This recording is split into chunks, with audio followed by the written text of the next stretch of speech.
Assalamualaikum warahmatullahi wabarakatuh. Apa kabar sahabat Al-Fatah yang dimuliakan Allah? Semoga kita dalam keadaan sehat, dilimpahkan rezekinya dan diberikan keberkahan dunia dan akhirat. Amin ya robbal alamin.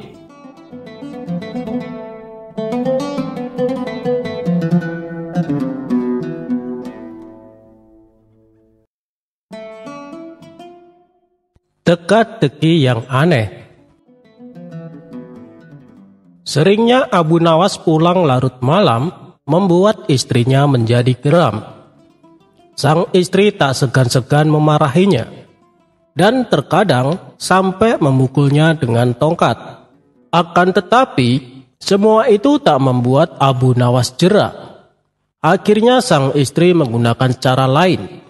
Cara tersebut adalah mengunci pintu rumahnya dan membiarkan Abu Nawas tidur di luar. Meskipun begitu, sang istri merupakan sosok orang yang sangat penyayang. Pada suatu hari, Abu Nawas dipanggil ke istana menghadap Baginda Raja. Setibanya di sana, Baginda Raja menyambutnya dengan mempersilahkan duduk. Kemudian Abu Nawas bertanya, "Wahai Paduka yang mulia, ada gerangan apa Paduka memanggil hamba?" Baginda Raja menjawab, "Kemarin, waktu aku di negeri sahabatku, aku diberi teka-teki yang sulit. Sampai sekarang, aku masih tidak tahu apa jawaban dari teka-teki tersebut," kata Baginda Raja. "Oh, cuman karena itu," balas Abu Nawas. "Memangnya kamu bisa menjawabnya?" tanya Baginda Raja. "Teka-tekinya saja saya tidak tahu. Bagaimana saya bisa menjawab? Coba Paduka beritahu saya apa teka-tekinya," pinta Abu Nawas.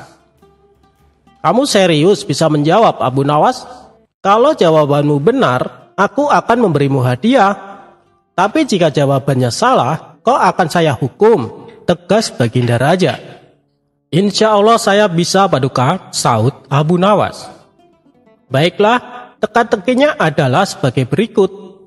Apa yang bisa membuat orang sedih di saat bahagia dan membuat orang bahagia di saat sedih?" Sejenak Abu Nawas terdiam. Ia tampak serius mencari jawaban atas teka-teki tersebut. Tiba-tiba terlintas di benak Abu Nawas sosok bayangan istrinya yang suka marah-marah. Ia pun tersenyum dan berkata kepada Baginda Raja, "Aku sudah tahu jawabannya, Paduka," kata Abu Nawas memberitahu. "Oh, apa jawabannya?" tanya Raja penasaran. "Jawabannya adalah istri saya, Paduka," terang Abu Nawas. Baginda Raja heran dan bertanya, "Bisa kau jelaskan dengan jawabanmu itu?"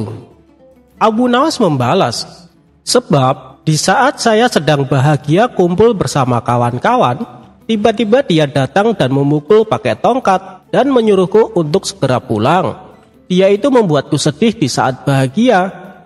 Tapi di saat itu aku juga merasa bahagia karena bersamaan dengan kedatangan istri saya, Tuan Hamid juga datang untuk menagih hutangnya padaku," jelas Abu Nawas. Spontan Baginda Raja tertawa terpingkal-pingkal mendengar jawaban Abu Nawas. Ia pun diberi hadiah oleh Baginda Raja sejumlah pundi-pundi uang.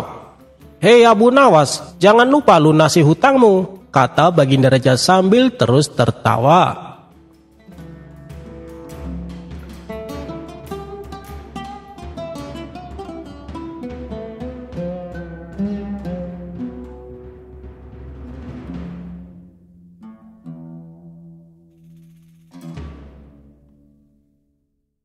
Kebun Abu Nawas dirusak sapi.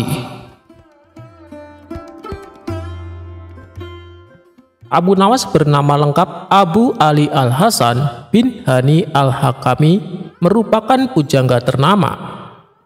Abu Nawas merupakan tokoh sufi yang cerdik dan cerdas. Ia hidup sejaman dengan Baginda Raja Harun. Abu Nawas juga dikenal dengan sosok yang jenaka, sehingga tak jarang orang-orang terhibur dengan tingkahnya. Namun, kisah kesuksesan Abu Nawas tidak selamanya menghampiri. Berikut kisah apes Abu Nawas. Abu Nawas memiliki kebun yang cukup luas. Kebun tersebut sudah lama ia tanami berbagai macam sayuran yang dapat menghasilkan cukup banyak uang. Oleh karena itu, Abu Nawas sangat menjaga kebunnya itu. Ia tidak ingin kebunnya dimasuki maling.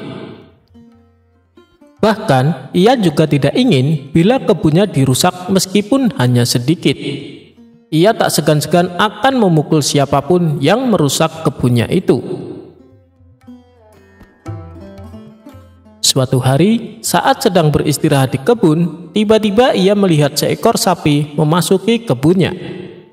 Parahnya lagi, sapi tersebut memakan daun-daun dan semua tanaman yang ada di kebun Abu Nawas. Tentu saja hal itu membuat Abu Nawas sangat marah. Dengan cepat, ia pun mengambil ranting pohon yang cukup tebal dan panjang dan berlari mengejar sapi tersebut. Melihat Abu Nawas yang berapi-api, sapi itu segera berlari menghindari kejaran Abu Nawas. Yang lebih membuat marah karena si sapi itu tak kunjung keluar dari kebunnya. Karena diinjak-injak, seluruh tanaman Abu Nawas pun rusak. Setelah beberapa menit, akhirnya sapi itu berhasil keluar dari kebun dan selamat dari amarah Abu Nawas. Akibat kejadian tersebutlah Abu Nawas sangat dendam kepada sapi tersebut. Setiap hari ia selalu menunggu kehadiran si sapi di kebunnya. Namun, hingga seminggu sapi itu tak kembali muncul. Hingga pada suatu ketika, saat pulang dari kebunnya, Abu Nawas berpapasan dengan seorang petani yang sedang menaiki gerobak yang ditarik sapi yang saat itu merusak kebunnya. "Nah, itu dia sapinya. Kali ini kau tak akan bisa menghindar dariku," kata Abu Nawas geram. Tanpa bertanya lagi, Abu Nawas segera mengambil ranting pohon dan memukul sapi tersebut berkali-kali. Sapi itu hanya bisa pasrah. Sang sapi tak bisa berlari menghindar karena sedang menarik gerobak. Tapi tentu saja perbuatan Abu Nawas ini membuat si petani marah. "Hei, ada apa dengan sapiku? Kenapa kamu terus-terusan memukulnya?" bentak si petani. "Jangan ikut campur, ini urusanku dengan sapi. Ia tahu kesalahan yang telah diperbuatnya," balas Abu Nawas. Petani itu hanya bisa melongo mendengar jawaban Abu Nawas. Setelah puas memukul sapi itu, Abu Nawas lalu pergi meninggalkan sapi dan si petani. "Dasar orang gila," gerutu sang petani. Petani itu pun kemudian melanjutkan perjalanannya. Itulah kisah unik Abu Nawas yang bikin geleng-geleng kepala.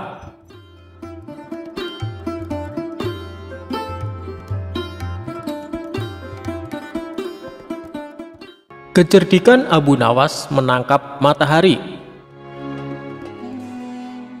Cerita sufi kali ini mengisahkan kecerdikan atau kecerdasan Abu Nawas menangkap matahari dalam sebuah sayembara. Abu Nawas adalah seorang pujangga pada masa Khalifah Harun al-Rasyid. Ia termasuk salah seorang penyair yang sangat melegenda pada zaman itu. Pada suatu saat, Baginda Raja ingin membuat rakyatnya bahagia. Pasalnya, rakyat mengeluhkan kepada Raja tentang betapa panasnya terik matahari kala itu. Karena itu, Raja mengadakan sayembara untuk menangkap matahari. Namun hingga memasuki waktu yang ditentukan, tak ada seorang pun yang menyatakan kesanggupannya menangkap matahari.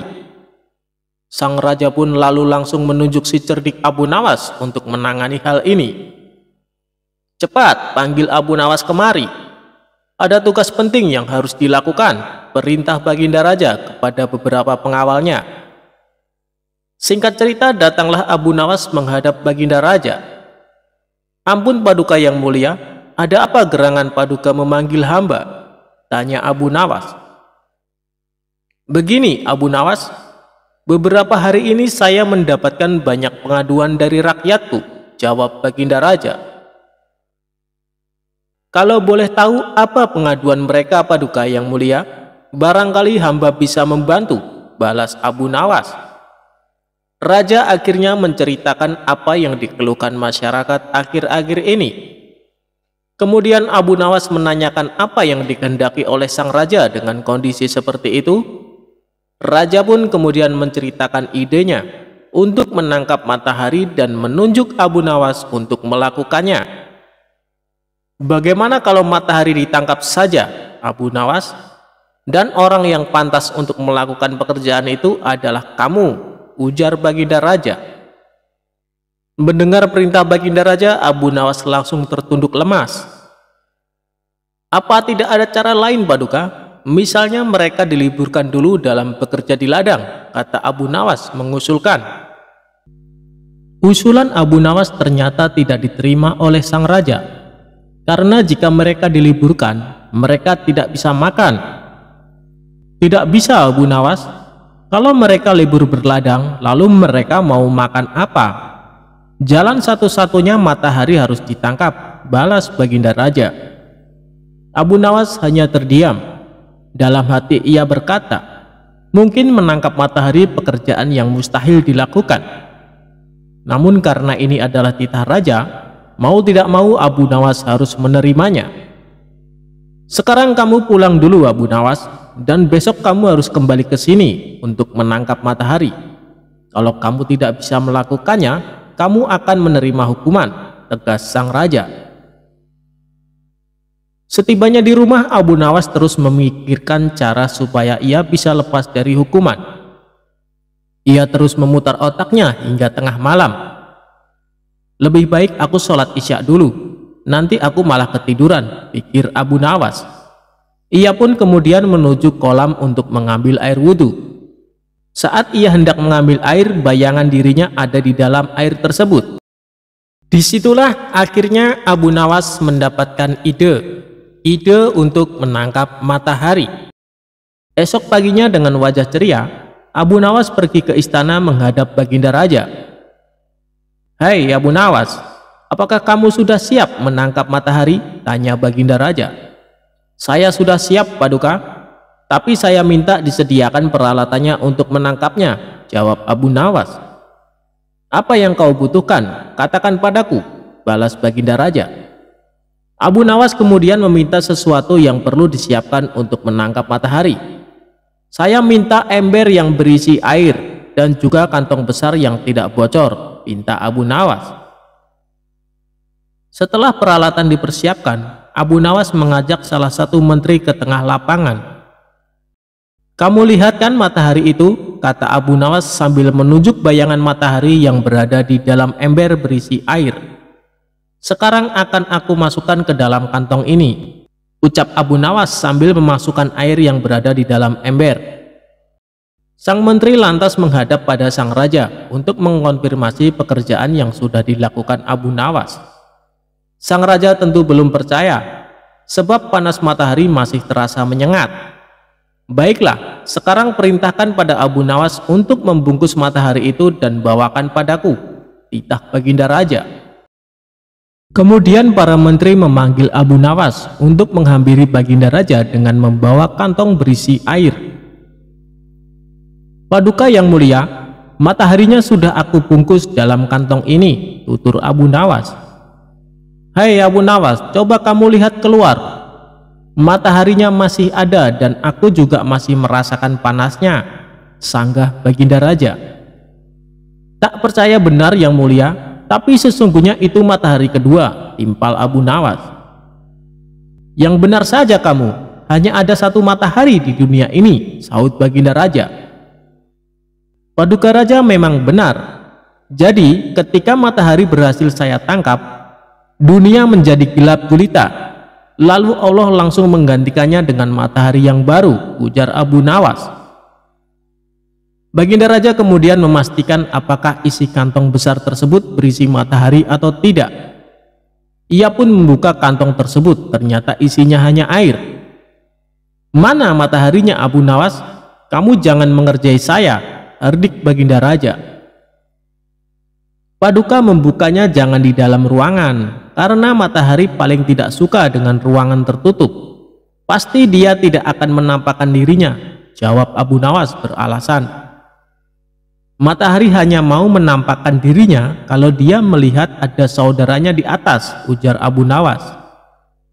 Lalu Abu Nawas mengajak Baginda ke tengah lapangan dengan membawa kantongnya yang berisi air. "Ini saya buka kantongnya Baginda. Tuh kan ada mataharinya," tutur Abu Nawas sambil menunjukkan kepada Baginda Raja. Baginda Raja hanya bisa geleng-geleng kepala dengan kecerdikan Abu Nawas. Itulah kisah cerdik Abu Nawas menangkap matahari. Semoga terhibur.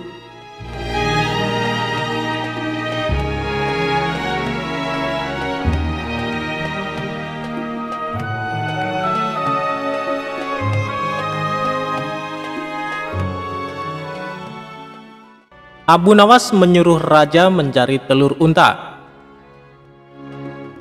Humor Abu Nawas kali ini bermula dari Baginda Raja merasakan sakit di seluruh tubuh. Buat berjalan saja terasa sangat berat, sampai akhirnya dia memanggil tabib istana untuk mengobatinya. Tapi ternyata hasilnya nihil. Lantaran tabib istana sampai ahli kesehatan sepenjuru negeri tidak bisa mengobati, akhirnya Baginda Raja membuat sayembara untuk para tabib agar bisa menyembuhkan penyakitnya. Barang siapa yang bisa mengobati penyakitnya akan diberi hadiah uang emas yang banyak. Sayembara tersebut pun menyebar. Banyak para tabib yang akhirnya ambil bagian mengadu nasib untuk mengobati Baginda Raja.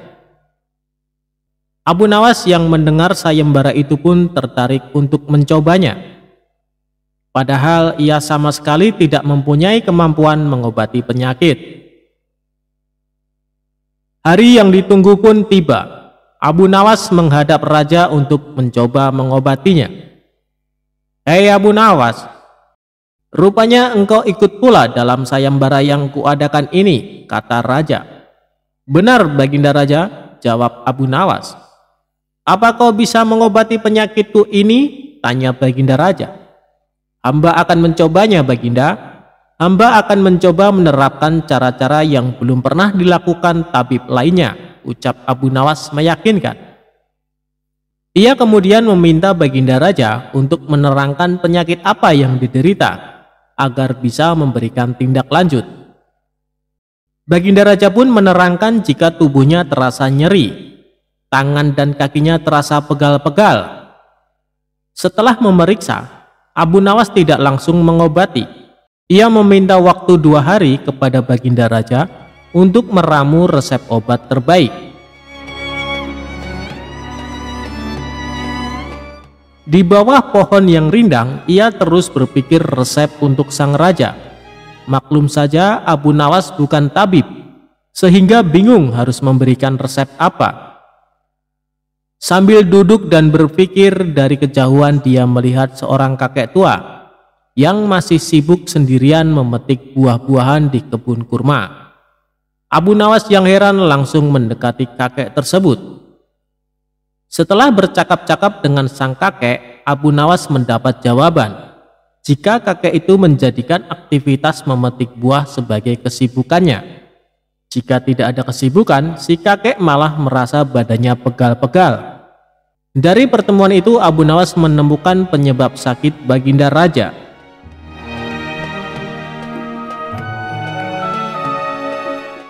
Esok harinya Abu Nawas menghadap Baginda Raja. "Hei Abu Nawas, belum 2 hari kau sudah menghadapku. Mana obat untukku?" tanya Baginda Raja. "Maaf Baginda Raja, kali ini hamba datang belum membawa obat yang dapat Baginda minum. Sebab obat yang bisa menyembuhkan Baginda Raja hanya telur onta. Baginda Raja harus cari telur itu sendiri, karena jika tidak dicari sendiri, maka khasiatnya akan hilang," terang Abu Nawas. "Kalau itu yang kau sarankan, baiklah, aku akan segera mencarinya," jawab Baginda Raja. Dengan sekuat tenaga Baginda Raja mencoba mencari telur unta di pasar. Para pedagang pun terheran. Bukankah unta itu beranak, bukan bertelur? Tapi mereka tidak berani mengatakan hal itu, sebab yang mencari Baginda Raja. Setelah berkeliling kota dan tidak menemukan satupun penjual telur unta, Baginda Raja bertemu seorang nenek yang menjelaskan jika unta tidak bertelur tapi beranak. Raja lantas sadar jika ia baru dibohongi oleh Abu Nawas.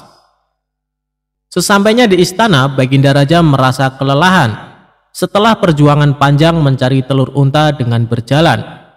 Ia akhirnya tertidur pulas karena capek yang diderita. Keesokan paginya Baginda Raja tampak segar bugar, dan anehnya sakit yang dideritanya pun hilang. Ia lalu menyuruh para pengawal untuk meminta Abu Nawas menghadapnya. Tidak lama kemudian Abu Nawas datang. "Bagaimana Baginda Raja? Apakah telah menemukan telur unta yang hamba anjurkan?" tanya Abu Nawas setelah memberikan salam kedatangan. "Rupanya engkau telah mempermainkanku ya," ucap Baginda Raja dengan nada marah. "Apa yang Baginda maksud?" ujar Abu Nawas. "Engkau menyuruhku mencari telur unta, padahal unta tidak bertelur tetapi beranak," terang Baginda Raja. Abu Nawas kemudian menceritakan pertemuannya dengan seorang kakek, sampai memperoleh hikmah jika anggota badan yang tidak pernah digerakkan akan membuat orang sakit. Pengalaman itulah yang ingin diterapkan Abu Nawas kepada Baginda Raja, supaya tidak hanya memerintah tetapi juga bergerak. Tentu saja Baginda tidak akan menemukan telur unta, sebab tidak akan mungkin ada unta yang bertelur. "Tapi bukankah Baginda sekarang sudah merasa lebih enakan?" tanya Abu Nawas setelah memberikan penjelasan. "Benar, apa yang kau katakan itu benar Abu Nawas," jawab Baginda Raja yang tidak lagi marah mendengar jawaban Abu Nawas. "Bahkan aku semalam dapat tidur dengan pulas sekali," lanjutnya. "Kalau begitu betul jika ada pepatah yang mengatakan tidak ada kelezatan kecuali setelah kepayahan," sahut Abu Nawas. Mendengar hal itu, Baginda Raja pun tertawa dan geleng-geleng kepala atas kecerdikan Abu Nawas.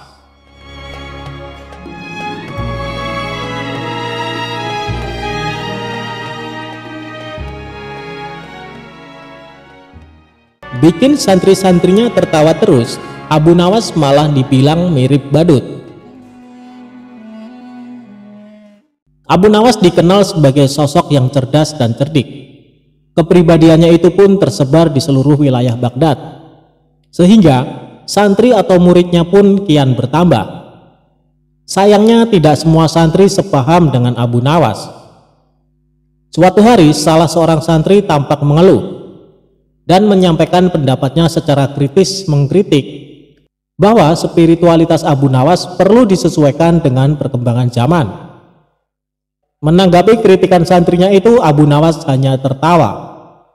Santri yang lainnya pun ikut tertawa kencang melihat tingkah lucu gurunya tersebut. Kemudian Abu Nawas tampak terdiam. Seketika suasana menjadi hening. Abu Nawas menarik napas dalam-dalam.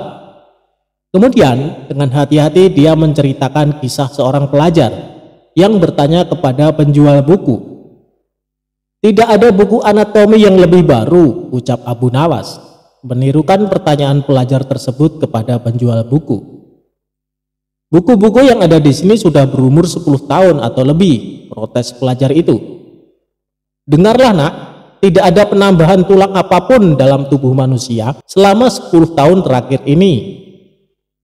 Demikian pula halnya tidak ada penambahan apapun dalam kodrat manusia selama 10.000 tahun terakhir ini," ujar penjual buku menjawab pertanyaan pelajar itu. Mendengar cerita Abu Nawas, semua santri tampak diam. Suasananya pun masih hening. Kemudian hal lainnya membuat santri Abu Nawas protes, karena seringnya sang guru membuat lelucon. Setiap kali mengajar, hampir selalu ada gelak tawa dalam setiap ia bicara. Hal itu rupanya juga mengganggu sebagian santri yang sangat ingin serius tentang spiritualitas dan diri mereka. "Guru ini seperti badut," ujar seorang santri lainnya. "Oh tidak, kamu salah tangkap. Seorang badut membuat kamu menertawainya. Seorang guru membuat kamu menertawai diri sendiri," sanggah santri lainnya. Abu Nawas mendengar dialog antara santrinya dengan tersenyum. Abu Nawas tidak terganggu sama sekali dengan santrinya itu. Apakah sesuatu menjadi sungguh-sungguh benar jika tak seorang pun menertawakannya? Pungkas Abu Nawas.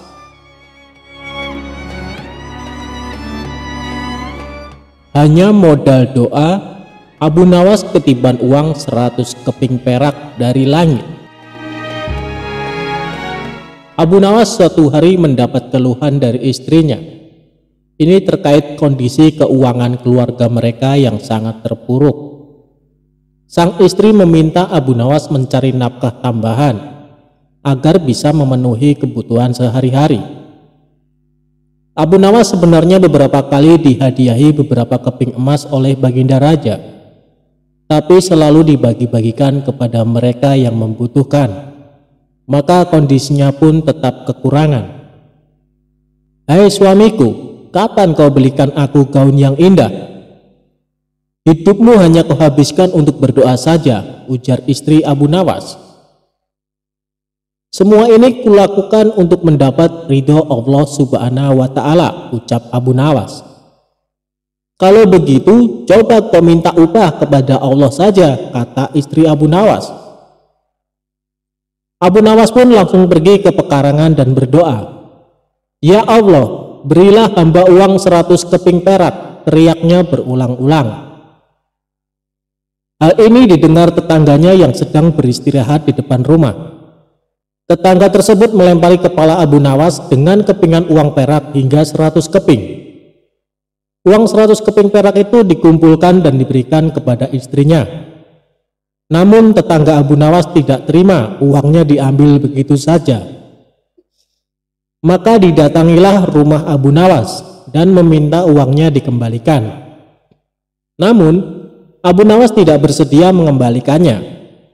Ia merasa itu adalah upah yang diberikan Allah Subhanahu wa Ta'ala atas doa dan ibadahnya selama ini. Akhirnya mereka sepakat menyelesaikan masalah ini di pengadilan. Di dalam sidang, hakim mengajukan pertanyaan, "Apa pembelaanmu, Abu Nawas?" "Tetangga hamba ini sudah gila, Tuan Hakim. Dia pikir semua harta di dunia ini miliknya. Jika dituruti, maka jubah hamba, kuda hamba, dan semua diakuinya," tutur Abu Nawas. "Tapi itu memang milikku," sahut tetangga Abu Nawas. Akhirnya hakim memutuskan si tetangga telah mengganggu kekhusyukan ibadah Abu Nawas karena melemparinya dengan uang perak. Sebagai hukumannya, uang-uang itu menjadi milik Abu Nawas.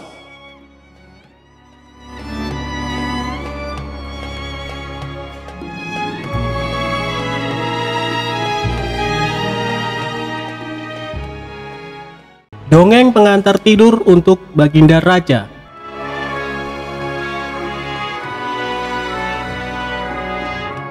Pada suatu malam, Baginda Raja tidak bisa tidur. Meski sudah mencoba memejamkan mata, namun hasilnya tetap nihil dan ia tidak bisa tidur.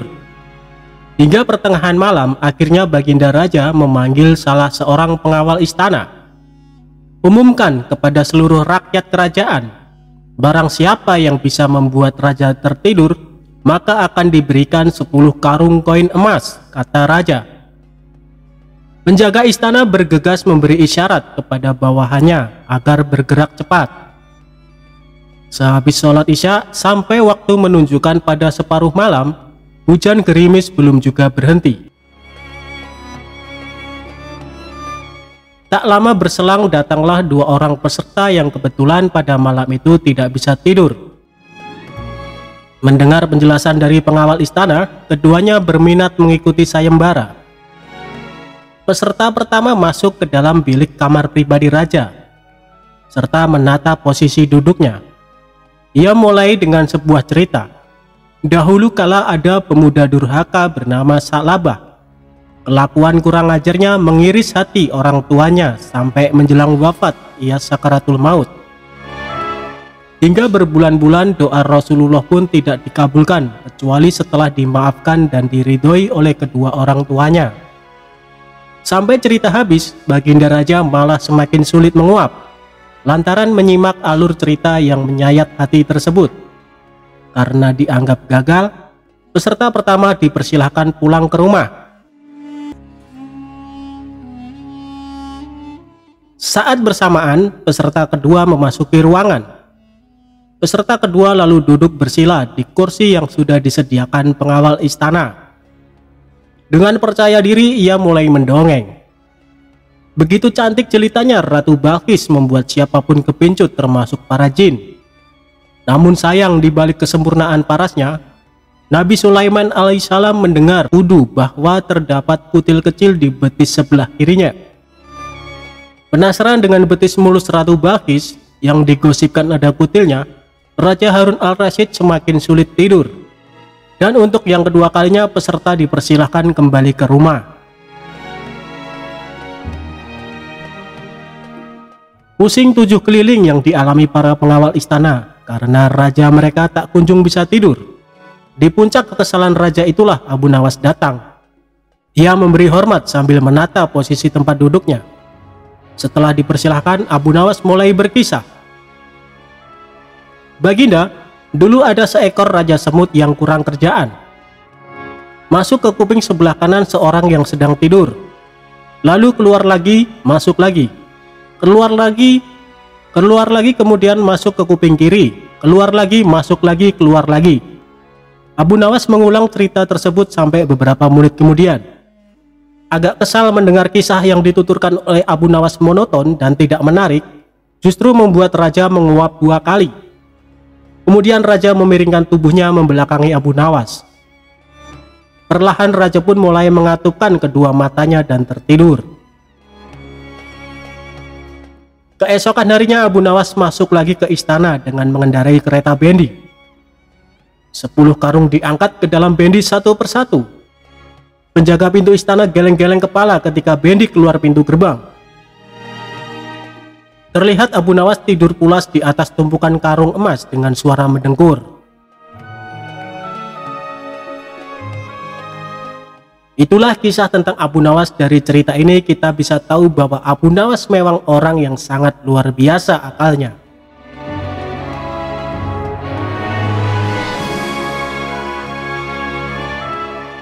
Abu Nawas dituduh mencuri keledai, tapi kok malah Abu Jahal yang dipenjara? Hidup bertetangga, kadang ada yang suka dan ada yang kurang suka dengan kita. Itulah yang dialami Abu Nawas.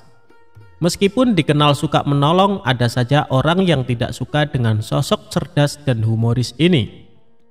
Sebut saja namanya Abu Jahal. Entah kenapa dia sangat membenci Abu Nawas.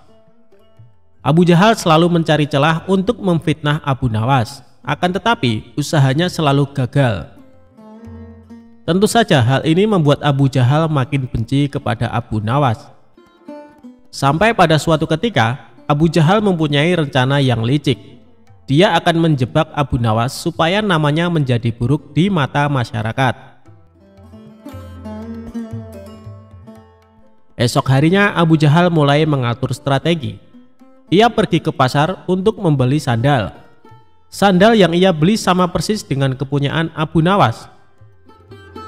Abu Jahal juga membayar orang suruhan untuk mengambil keledainya sendiri pada malam hari. Setelah malam tiba, Abu Jahal mulai menjalankan aksinya. Dia sengaja menaruh keledainya di depan rumah dan meletakkan sandal yang sama persis dengan sandal Abu Nawas di halaman rumahnya. Tidak lama kemudian, datanglah orang bayaran Abu Jahal untuk mengambil keledai di depan rumahnya.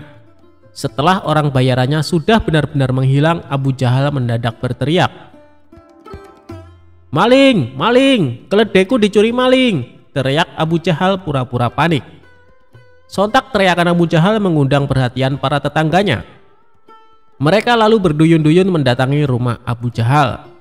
"Ada apa Abu Jahal?" tanya salah satu tetangganya. "Keledaiku dicuri maling, tapi malingnya sempat aku pergoki," jawab Abu Jahal. "Kamu berhasil mengenali wajahnya Abu Jahal?" tanya tetangga yang lain. "Enggak sih, karena waktu aku mergoki malingnya langsung panik dan lari terbirit-birit sampai meninggalkan sandalnya," kata Abu Jahal sambil menunjukkan sandal di halamannya. "Loh, ini kok seperti sandal Abu Nawas?" Tapi masa iya sih Abu Nawas mencuri keledaimu? Ujar tetangganya tidak percaya. Ya, namanya orang lagi kilap, apapun pasti dilakukannya. Apalagi sekarang Abu Nawas sudah lama tidak diberi hadiah Baginda Raja. Pastinya dia tidak punya uang lagi untuk beli makanan, ucap Abu Jahal memprovokasi. Akibat hasutan Abu Jahal ini, para warga mulai tersulut emosinya. Abu Nawas yang sedang asik tidur di rumahnya langsung dipaksa dan diarak warga menuju istana. Ada apa ini? Apa yang kalian lakukan? Tanya Abu Nawas bingung. Sudah, kamu diam saja, kamu harus mempertanggungjawabkan perbuatanmu, tegas Abu Jahal. Dalam hati Abu Jahal berkata, kali ini aku berhasil menjebakmu Abu Nawas. Ia pun tersenyum jahat kepada Abu Nawas. Setibanya di istana, Baginda Raja kaget ada rombongan warga datang. Terlebih lagi, di situ ada Abu Nawas dengan kondisi tangan terikat. Ada apa ini? Kenapa malam-malam datang kemari? Tanya Baginda Raja. Ampun Paduka yang mulia, hamba mau melaporkan keledai hamba dicuri Abu Nawas, jawab Abu Jahal. Abu Nawas yang mendengar pengaduan Abu Jahal hanya terdiam. Ia menunggu saat yang tepat untuk membongkar kedok Abu Jahal. Memangnya kamu punya buktinya Abu Jahal? Apakah keledaimu ada di rumah Abu Nawas? Tanya Baginda Raja. Keledainya memang tidak ada di rumah Abu Nawas. Bisa saja dia menaruhnya di tempat lain Paduka yang mulia. Tapi saya punya bukti yang lain, ucapnya. Coba tunjukkan bukti yang kamu punya Abu Jahal, perintah Baginda Raja. Ia lalu menunjukkan sandal yang mirip dengan milik Abu Nawas. Ini buktinya Paduka yang mulia. Waktu hamba memergoki, Abu Nawas lari terbirit-birit sampai meninggalkan sandalnya di halaman rumah hamba, tutur Abu Jahal. Apa benar itu sandal kamu Abu Nawas? Tanya Baginda Raja kepada Abu Nawas. Bukan Baginda Raja, tapi sandal itu memang mirip dengan sandal hamba, jawab Abu Nawas. Kamu jangan coba mengelak Abu Nawas. Jelas-jelas itu sandalmu, bentak Abu Jahal. Sudah, berikan saja sandal itu kepadaku, pinta Baginda Raja kepada Abu Jahal.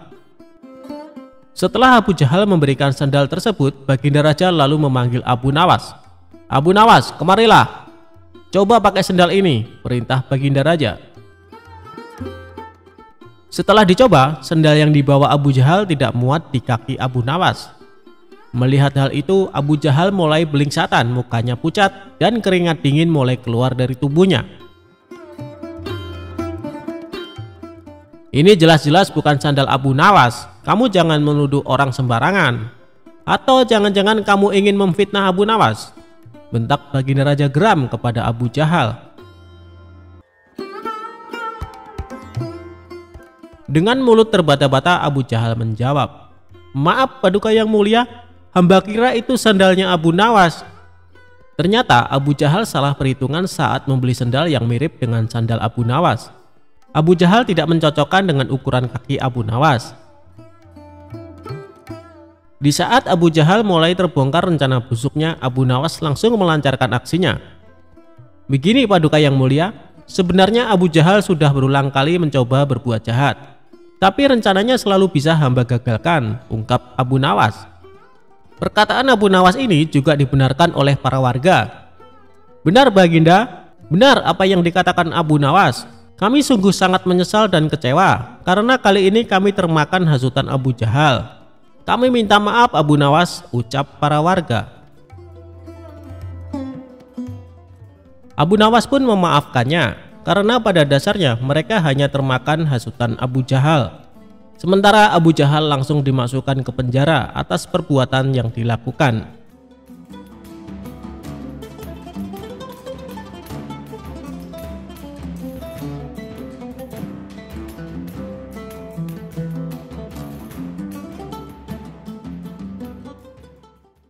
Hadiah dari Abu Nawas untuk hakim yang curang.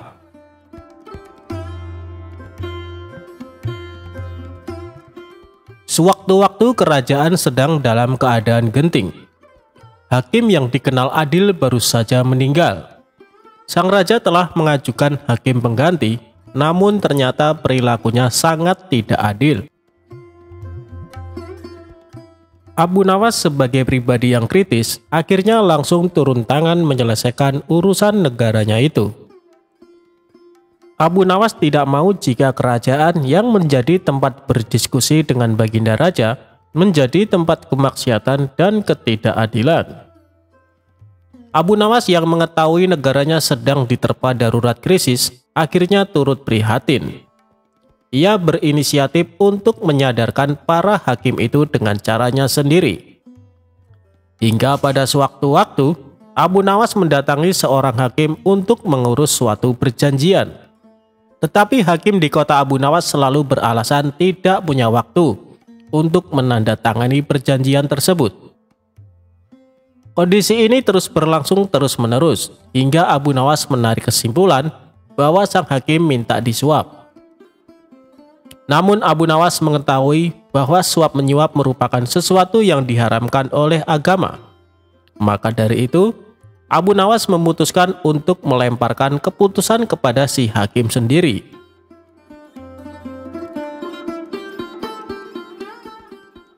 Abu Nawas kemudian menyiapkan sebuah gentong.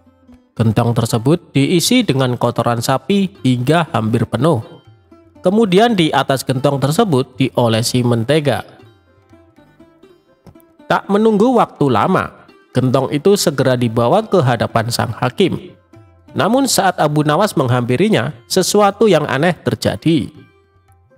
Tiba-tiba saja kesibukan sang hakim langsung hilang dan memiliki waktu untuk menuliskan tanda tangannya pada surat perjanjian Abu Nawas.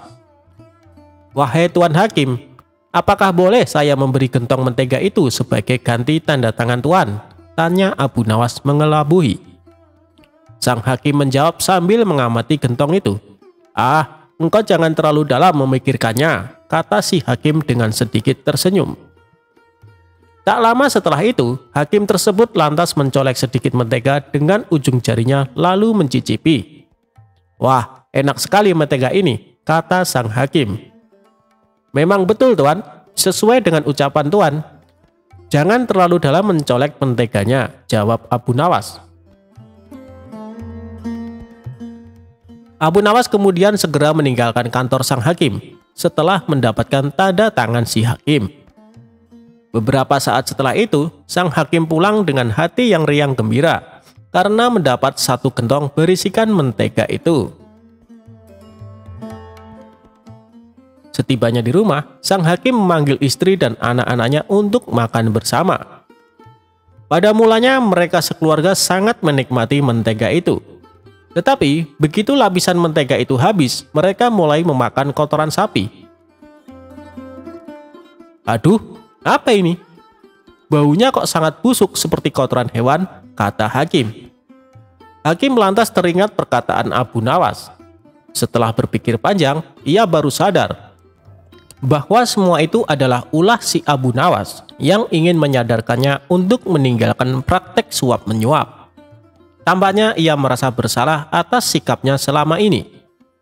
Hingga keesokan harinya, ia mendatangi rumah Abu Nawas dan meminta maaf atas kekilapannya selama ini.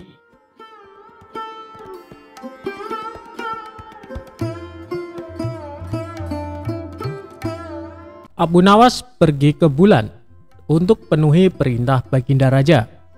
Ribuan bintang pun jadi saksinya.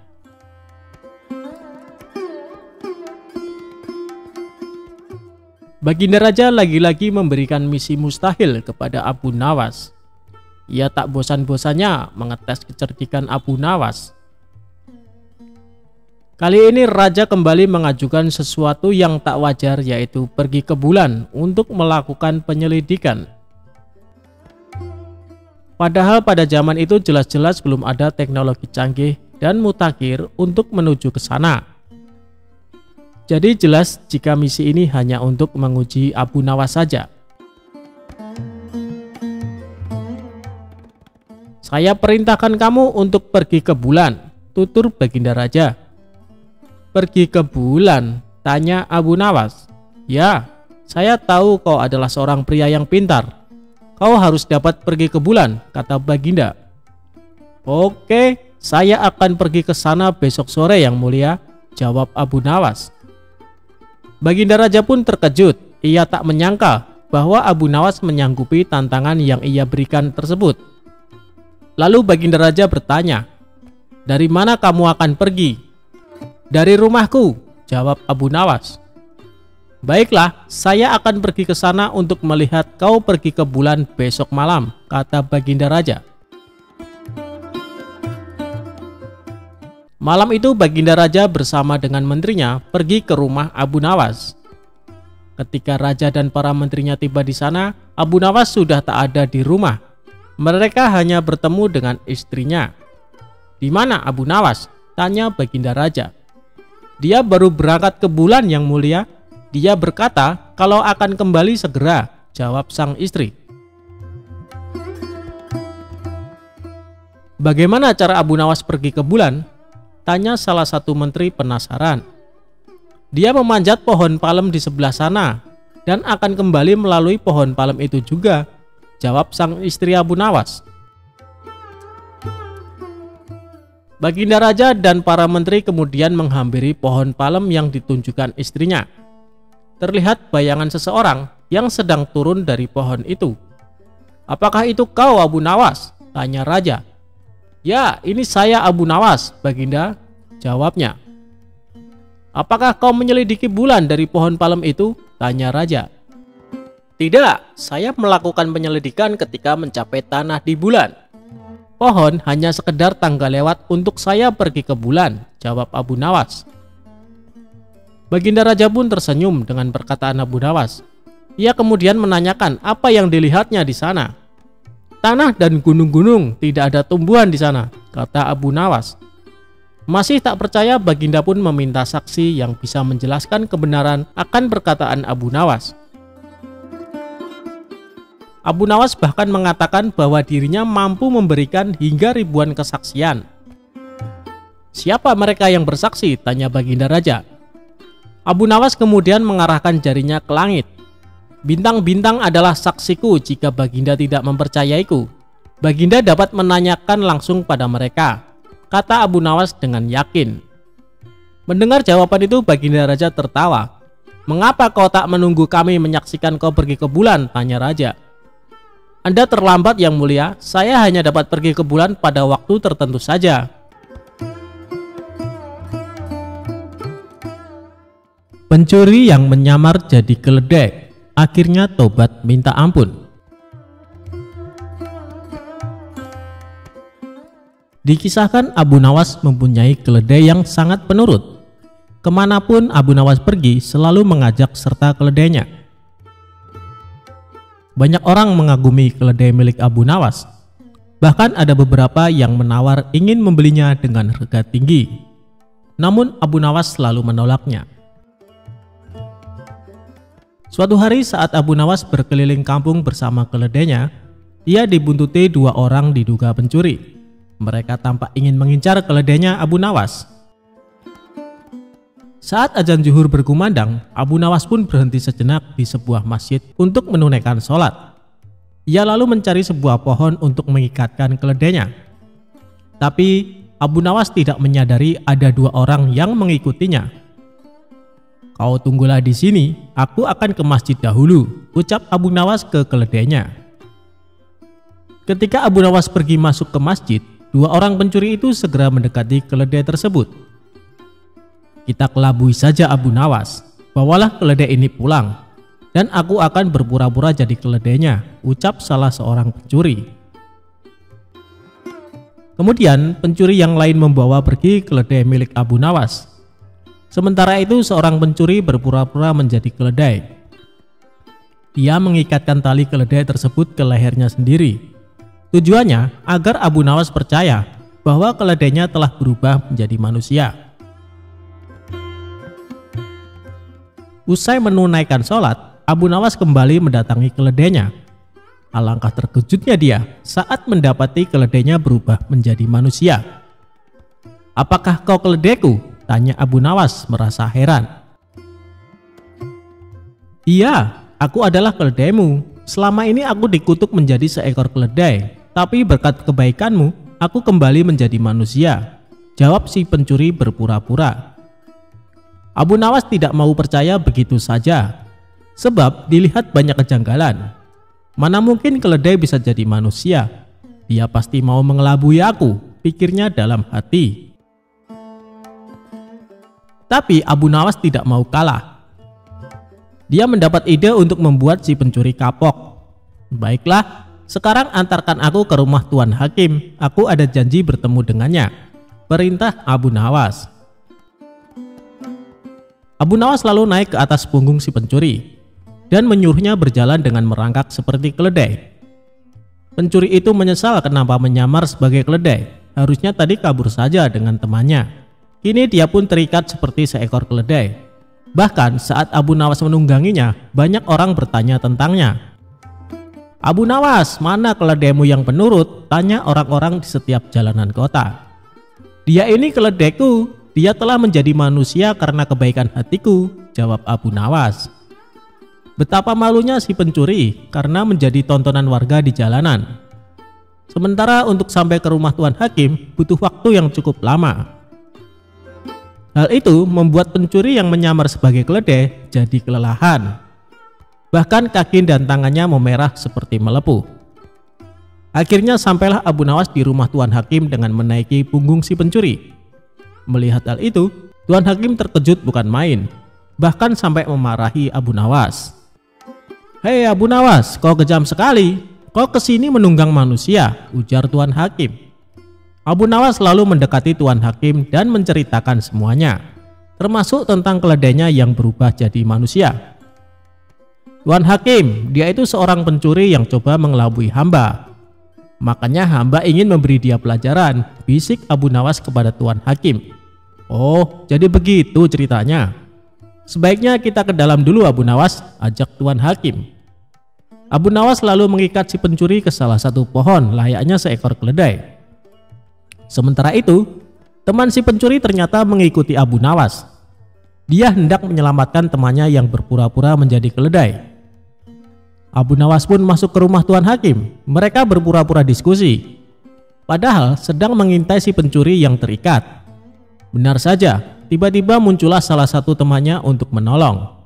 Dia berusaha menyelamatkan dengan melepaskan tali yang mengikat pada leher kawannya itu. Namun karena kaki temannya luka parah, dia kesulitan membawa temannya tersebut.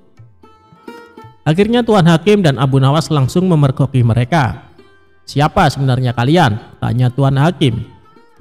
"Maafkan kami Tuan Hakim, kami adalah pencuri. Niatnya kami ingin mengelabui Abu Nawas, tapi malah kami yang kena batunya," jawab kedua pencuri tersebut.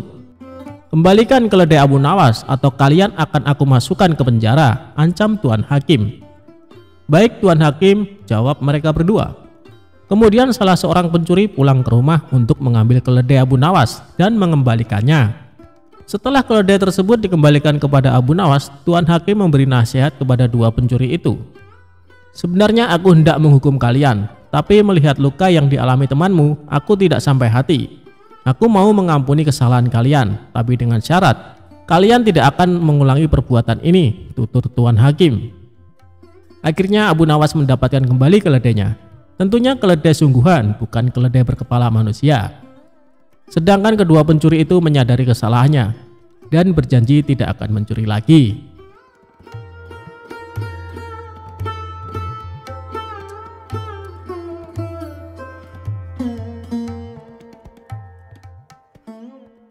Abu Nawas bikin panci jadi beranak. Gimana caranya ya? Simak cerita lucunya lengkap berikut ini. Diawali saat Abu Nawas meminjam panci kecil ke tetangganya. Tapi pancinya tidak dikembalikan. Sampai-sampai tetangganya itu menagihnya. "Abu Nawas, mana panci saya?" "Wah, saya lupa. Sebentar," jawab Abu Nawas. Panci yang kecil itu ternyata melahirkan panci yang besar.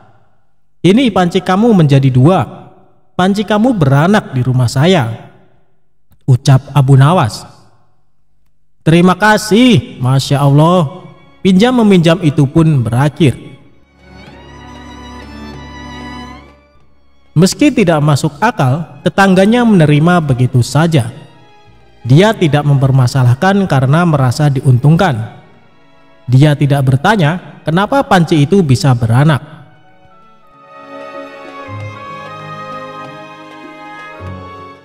Selang beberapa waktu, Abu Nawas meminjam panci lagi ke tetangga yang sama. Ketika meminjamkan yang kedua kali, tetangga berharap panci itu akan beranak lagi.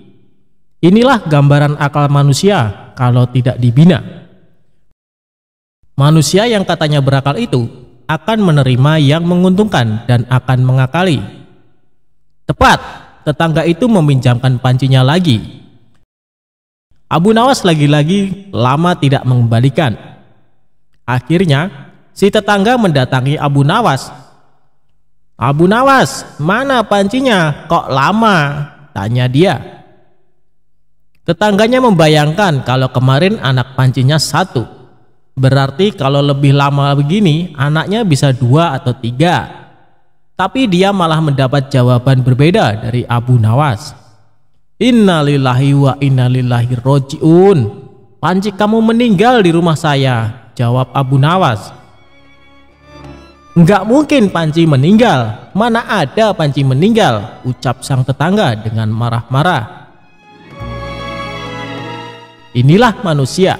Kalau yang menguntungkan diterima, kalau yang tidak menguntungkan, jawab Abu Nawas. Tetangganya menyahut, "Mana mungkin panci bisa meninggal? Kamu pikir panci bisa beranak? Kenapa waktu panci beranak kamu enggak berkomentar? Tapi ketika panci mati kamu berkomentar," tanya balik Abu Nawas. Inilah manusia. Kalau menguntungkan pura-pura tidak bermasalah.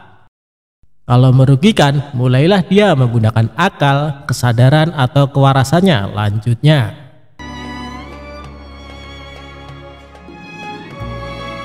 Abu Nawas dan botol ajaib.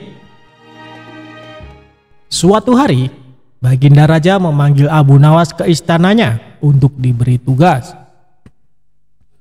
Setelah tiba di istana, Raja menyambut Abu Nawas dengan senyuman. "Akhir-akhir ini aku sering merasakan perutku sakit. Kata tabib istana, aku terkena serangan angin," kata Raja.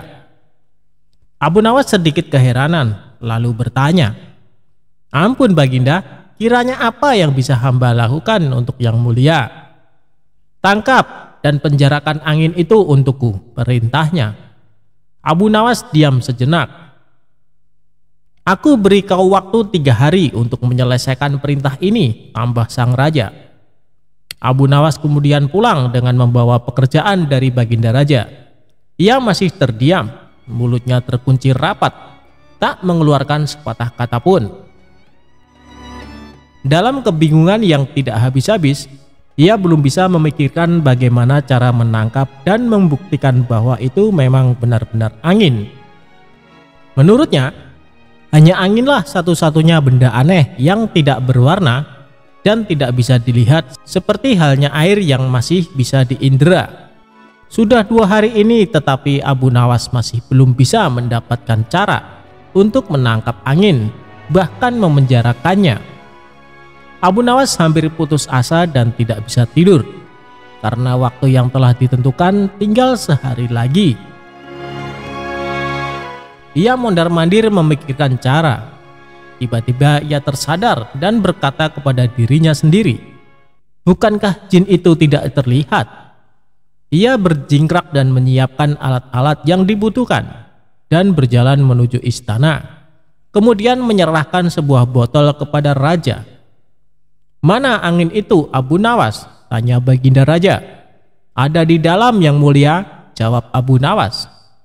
"Benarkah? Aku tidak melihat apa-apa," kata sang raja. "Ampun Baginda, angin tidak bisa dilihat. Tetapi jika tuanku ingin tahu angin, tutup botol tersebut harus dibuka terlebih dahulu," jawab Abu Nawas. Setelah tutup botol itu dibuka, raja mencium bau busuk. Dengan marah ia berkata kepada Abu Nawas, "Bau apa ini Abu Nawas?" "Ampun Baginda, tadi hamba buang angin, lalu hamba masukkan ke dalam botol tersebut. Karena takut angin yang hamba masukkan itu keluar, maka hamba memenjarakannya dengan menyumbat botol dan menutupnya, kata Abu Nawas dengan sangat ketakutan. Tapi raja tidak jadi marah, karena apa yang dikatakan Abu Nawas memang masuk akal. Dan begitulah ia selamat dan sang raja pun memberikannya hadiah.